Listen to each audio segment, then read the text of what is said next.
Now the whole world can acknowledge me. Seth Rollins के future के साथ आज की वीडियो की शुरुआत करते हैं। तो भाई क्या कभी टाइम आएगा कि सेथ रॉलिंस भी डब्ल्यूडब्ल्यूई में एक पार्ट टाइम शेड्यूल की तरफ आएंगे?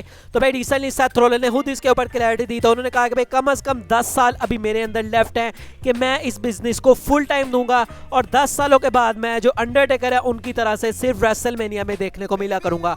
तो भाई अभी करंटली जो सेथ रॉलिंस है उनकी एज 37 है, तो मतलब 10 साल और तो 47 ईयर्स तक जो सेथ रॉलिंस है भाई वो फुल टाइम जाने वाले हैं, जो कि भाई काफी कम सुपरस्टार्स हैं जो कि उस एज तक जाते हैं। करंटली अगर हम देखें तो लैशली उस एज के अंदर है, उसके अलावा जो हमारे एजे स्टाइल्स हैं वो भी उस एज में हैं, ब्रॉक लेसनर भी उसके आसपास हैं। तो भाई सेथ रॉलिंस 47 ईयर्स तक तो फुल टाइम आने वाले हैं, और उसके बाद भाई वो रेसलमेनिया में आया करेंगे। तो मतलब 50+ ईयर्स तक सेथ रॉलिंस का ये जो डब्ल्यूडब्ल्यूई है वो करने का इरादा अभी तक है। फ्यूचर में भाई पता नहीं, अगर उनको कोई और चीज़ मिल जाए और वो भाई उससे पहले ही अगर अपना पार्ट टाइम वाला शेड्यूल कर ले जैसे जॉन सीना ने किया, तो भाई उसके ऊपर कुछ कहा नहीं जा सकता। लेकिन फिलहाल में सेथ रॉलिंस का ये प्लान है कि वो कम से कम 10 साल अभी फुल टाइम रहने वाले हैं डब्ल्यूडब्ल्यूई के साथ। क्रिश्चियन केज ने ये रिसेंटली पिक्चर लगाई जहां पर आप देख सकते हैं भाई उनकी जो फिजिक है वो कितनी ज़्यादा अच्छी है, और उन्होंने खुद इसके कैप्शन में इसी बात की, मतलब इसी के बारे में बात की।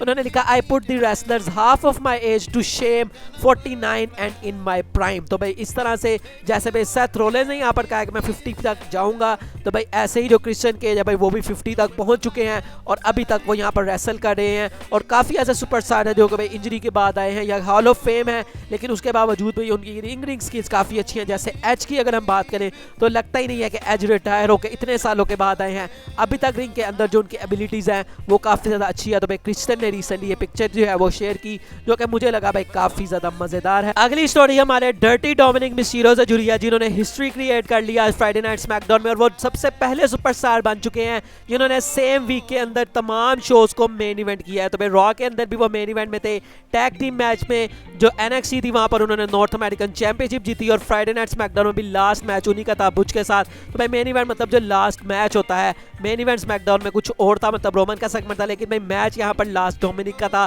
तो इस तरह से भाई जो डोमिनिक है उन्होंने एक हिस्ट्री क्रिएट कर लिया है। डोमिनिक की बात करें तो भाई डोमिनिक और रे मिस्टीरियो का इनका हमें फिर से रीयूनियन देखने को मिलने वाला है। तो भाई ऐसा रिपोर्ट्स में आ रहा है कि जो LWO है उसके अंदर एक मेंबर की एडिशन डब्ल्यूडब्ल्यूई करना चाहती है, और काफ़ी हद तक भाई जो बैक स्टेज पर बंदे हैं वो इस आइडिया की तरफ जा रहे हैं कि शायद भाई डोमिनिक मिस्टीरियो वो बंदे हो सकते हैं जो कि जजमेंट डे को छोड़े और जजमेंट डे से वो स्विच कर जाएं LWO पर। अब अगर मैं अपनी बात करूं तो आई थिंक भाई ये आइडिया बिल्कुल बेकार है। इस टाइम जो डोमिनिक है भाई वो प्योर हील सुपरस्टार हैं, और जो LWO है वो एक बेबी फेस है। तो आई डोंट थिंक कि जो हमारे मतलब डोमिनिक है उनको भाई कोई ज़रूरत है यहाँ पर LWO पर जाने की। जजमेंट डे के साथ अभी वो बहुत अच्छा काम कर रहे हैं, और फ्यूचर में भी वो काफ़ी ज़्यादा भी एबिलिटी है उनके अंदर, और फ्यूचर में भी जजमेंट डे के साथ उनका फ्यूचर काफ़ी अच्छा होने वाला है। तो आई डोंट थिंक कि जो डोमिनिक है उनको भाई जजमेंट डे को छोड़कर कहीं पर भी जाना चाहिए। अगली स्टोरी जुड़ी है रॉ के टॉप 4 सुपरस्टार से। तो भाई ये मैं नहीं कह रहा बल्कि सेथ रॉलिंस ने रिसेंटली रिवील किया कि वो कौन से बंदे हैं जो कि उनको लगता है कि मंडे नाइट रॉ को इस वक्त चला रहे हैं। तो उन्होंने यहाँ पर अपना नाम लिया, कोडी रोड्स का नाम लिया, केविन ओवेंस का नाम लिया, सैमी ज़ेन का नाम लिया, और साथ ड्रू मैकिंटायर का नाम लिया। उन्होंने कहा कि मुझे ऐसा लगता है कि भाई हम जो 5 बंदे हैं ये ऐसा भाई एक दूसरे के साथ बहसबाजी कर सकते हैं कि भाई हम में से कौन है जो कि फेस है मंडे नाइट रॉ का। तो भाई ये 5 सुपरस्टार वैसे भाई काफ़ी ज़्यादा बड़े हैं। सेथ रॉलिंस करंट में चैंपियन है, उसके अलावा केविन ओवेंस, सैमी ज़ेन भी चैंपियन है, लेकिन कोडी रोड्स और जो ड्रू मैकिंटायर है फिलहाल में भाई वो चैंपियन तो नहीं है, लेकिन भाई यहाँ पर उनका भी स्टॉक काफ़ी ज़्यादा हाई है। तो भाई वैसे आपको क्या लगता है कौन है मंडे नाइट रॉ का फेस इनमें से? आप मुझे कमेंट सेक्शन में बताएं। अगली मंडे नाइट रॉ की ही बात करते हैं जो कि भाई परसों होने वाली है। तो भाई यहाँ पर जो कार्ड है अभी तक के क्या क्या हमें देखने को मिलेगा, तो भाई सबसे पहले रॉलिंस और बैलर की कॉन्ट्रैक्ट साइनिंग होने वाली है, और कॉन्ट्रैक्ट साइनिंग में भाई बसर भी मच सकती है। कोडी रोड्स यहाँ पर रिस्पॉन्स करेंगे ब्रॉक लेसनर को, जिस तरह से भाई लास्ट वीक उनकी कुटाई हुई थी। बैकी वर्सेस जोया स्टार्क का मैच है, चैंपा वर्सेस ब्रॉन्सन रीड का मैच है, ड्रू मैकिंटायर और गुंथर फेस टू फेस आने वाले हैं, और उसके अलावा लोगन पॉल भी शो पे आने वाले हैं। तो भाई अभी तक जो मंडे नाइट रॉ है वो काफ़ी ज़्यादा अच्छी लग रही है।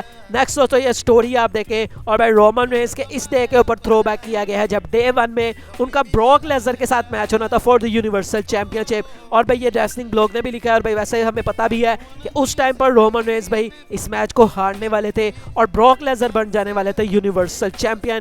लेकिन भाई लकीली कहें, हमारे लिए लकीली कहें और कुछ फैंस के लिए अनलकीली कहें कि रोमन रेंस को कोविड हो गया और उसकी वजह से जो रोमन रेंस है वो उस मैच में नहीं आ सके। और भाई उसके बाद से हमने कितनी चीज़ें देखी, अगर वो तब भी आ जाते तो ना भाई उनकी रेन इतनी लंबी जाती, ना वो अनडिस्प्यूटेड चैंपियन बनते। आई थिंक तब उनकी रेन मुझे लगता है 500 डेज के करीब थी। तो भाई आपको क्या लगता है, क्या ये एक अच्छे का काम हुआ रोमन रेंस के साथ कोविड होना, या फिर एक बुरी चीज़ थी? आप मुझे कमेंट सेक्शन में बताएं। समर स्लैम के अब हम मैच कार्ड की बात करते हैं जो कि अभी तक फुल जो है वो ऑफिशियल हो चुका है जो मैचेस। तो सबसे पहले रोमन वर्सेस जे उसो का मैच ऑफिशियल है, Asuka versus Bianca versus Charlotte का मैच ऑफिशियल है, Cody Rhodes versus Brock Lesnar का मैच ऑफिशियल है और इसमें कोई स्टिपुलेशन भी ऐड होगी, Seth Rollins versus Finn Balor का, और आई थिंक भाई शेना बेजर और रोंडा राउजी का मैच भी ऑलमोस्ट ऑफिशियल है, क्योंकि रॉ में जो रोंडा राउजी उन्होंने कहा था कि मैं तुम्हें समर स्लैम में एक जो है मतलब मैच दिलवा दूंगी। तो ये मैचेस हैं जो कि अभी तक ऑफिशियल हो चुके हैं। उसके अलावा समर स्लैम का अब आप पोस्टर देख सकते हैं जहां पर भाई जो रोमन रेंस और जे उसो हैं वो टॉप पर हैं, और उसके बाद भाई नीचे ब्रॉक लेसनर है, बियांका बेलेयर है, आस्का है, लोगन पॉल हैं, कोडी रोड्स हैं, और भाई साइड पे शार्लेट फेयर भी खड़ी हैं। तो भाई इस तरह से जो पोस्टर है भाई इलेक्ट्रिक इफेक्ट वाला है और भाई काफ़ी ज़्यादा कूल लग रहा है। वैसे भाई एक्साइटमेंट लेवल क्या है समर स्लैम का, आप मुझे इसके बारे में भी कमेंट सेक्शन में बताएं। एलए नाइट के बारे में बात करते हैं, और भाई एलए नाइट पहले हमें लगा कि मनी इन द बैंक का ब्रीफ केस जीत जाएंगे, वो चीज़ वो नहीं कर सके। उसके बाद लगा कि भाई शायद जो यूएस चैंपियनशिप है वो उनका फ्यूचर और वो शायद यूएस चैंपियन बन जाए, लेकिन भाई अब उस रेस से भी एलए नाइट बाहर हो चुके हैं। और करंटली अगर हम देखें तो भाई स्मैकडाउन में उसके अलावा कुछ ऑफर करने के लिए है नहीं, अनडिस्प्यूटेड चैंपियन वो अभी फिलहाल में बन नहीं सकते क्योंकि रोमन चैंपियन है, और अब जो यूनाइटेड से चैंपियन है वो भी नहीं बन सकते। तो भाई अब उनका फ्यूचर क्या होने वाला है? तो अब भाई यहाँ पर एक रिपोर्ट्स आ रही है जहाँ पर भाई बताया जा रहा है कि भाई जो एलए नाइट है उसके बारे में जो डब्ल्यूडब्ल्यूई है भाई वो काफ़ी ज़्यादा फूक फूक के कदम रखना चाहती है, और उनको ऐसा लग रहा है कि भाई ये ना हो कि अगर हम अभी एलए नाइट को सब कुछ दे दें तो फैंस उनके अगेंस्ट उतर जाएं। तो इस तरह से भाई वो यहाँ पर बताना चाह रहे हैं कि शायद भाई जो जॉन सीना के साथ हुआ था कहीं वो चीज़ एलए नाइट के साथ होने लग जाए कि उनको बू मिलने लग जाए। तो इसलिए भाई डब्ल्यूडब्ल्यूई अभी फिलहाल ये कर रही है, और भाई कल जब वो यूनाइटेड स्टेट चैंपियनशिप के टूर्नामेंट से आउट हुए हैं तो अब भाई वो काफ़ी आगे निकल चुके हैं उस रेस में कि वो रॉयल रंबल मैच जीतेंगे। तो भाई यहाँ से अब लग रहा है कि शायद भाई डब्ल्यूडब्ल्यूई उनके लिए कुछ बिगर प्लान करके रखे हुए हैं, और शायद वो रॉयल रंबल मैच जीत के next year world heavyweight champion बन सकते हैं।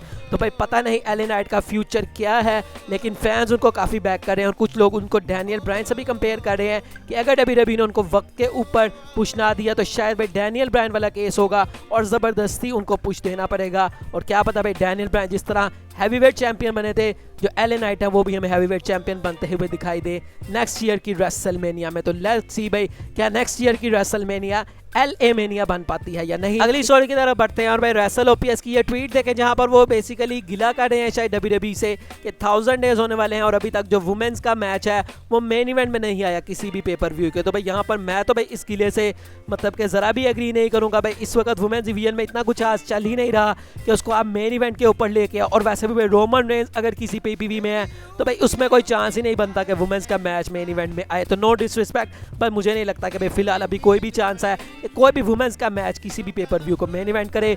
आज की फाइनल स्टोरी की तरफ बढ़ते हैं, और भाई फिन बैलर के दिन क्या बदलने वाले हैं और क्या वो समर स्लैम के अंदर बन जाएंगे वर्ल्ड हैवीवेट चैंपियन। तो भाई अकॉर्डिंग टू रिपोर्ट्स यहाँ पर बताया जा रहा है कि भाई जो डीमन बैलर है, यहाँ पर डब्ल्यूडब्ल्यूई के काफ़ी ज़्यादा ऐसे बंदे हैं जो कि डीमन बैलर को लेके आना चाहते हैं फॉर समर स्लैम। और भाई वो यहाँ पर उनकी जो इमेज है जो कि ख़राब हो चुकी है क्योंकि रिसेंट में वो रोमन रेंस से आ रहे, उसके बाद रेसलमेनिया में एज से भी आ रहे। तो भाई उस इमेज को डब्ल्यूडब्ल्यूई के अंदर अब बेहतर बनाने के लिए लोग यहाँ पर चाहते हैं क्रिएटिव के कि उनको लेके आया जाए और उनको एक पुश दिया जाए, और वो पुश स्टार्ट हो सकता है वर्ल्ड हैवीवेट चैंपियनशिप से। और उसके अलावा मैंने आपको कुछ दिनों पहले ये भी बताया था कि जो सेथ रॉलिंस हैं वो उनको कोई इंजरी वगैरह है और जिसकी उन्होंने सर्जरी की उनको ज़रूरत है। तो ऐसे में भाई काफ़ी ज़्यादा ऑड्स ऑन फेवरेट बन गए हैं फिन बैलर कि वो समर स्लैम के अंदर बन सकते हैं वर्ल्ड हैवीवेट चैंपियन, या मे भी भाई वो ना भी बने तो डीमन जो हमारे डेमियन प्रीस्ट हैं वो भी चैंपियन बन सकते हैं। तो भाई यहाँ पर काफ़ी ज़्यादा पॉसिबिलिटीज़ हैं कि शायद समर स्लैम के अंदर सेथ रॉलिंस की जो चैंपियनशिप है वो लुट सकती है। तो भाई आप क्या देखना चाहेंगे समर स्लैम में कौन विक्टोरियस बने